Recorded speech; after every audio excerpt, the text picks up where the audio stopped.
இந்நாள் இனிய நாளாக அமைய ராமானுஜ திருவடியை பற்றி பரந்தாமனை அறிவோம். தினம் ஒரு நாராயணீயம்.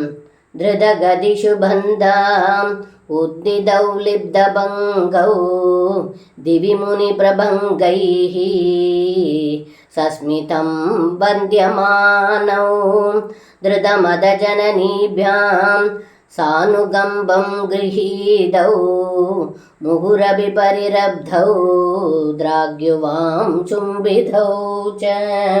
இந்த பாடலுக்கு அர்த்தம்: ஏ குருவாயூரப்பா, தாங்களும் தங்களுடைய அண்ணன் பலராமனுடன் சேர்ந்து நடக்க முயன்று கீழே விழ, கீழே இருக்கும் சேறுகள் தங்கள் இருவரின் திருமேனியிலும் படிந்தது. இதை கண்ட வானவெளியில் இருக்கும் முனிவர்கள் புன்முறுவலுடன் சிரித்து தங்களை வணங்கினார்கள். அந்த சமயம் தாய்மார்கள் கருணையோடு தங்கள் இருவரையும் எடுத்து ஆறத் தழுவி கொஞ்சினார்கள் என்று இந்த பாடலில் பட்டத்ரி சொல்கின்றார். சர்வம் கிருஷ்ணார்ப்பணம். ஸ்ரீ குருவாயூரப்பன் திருவடிகளே சரணம்.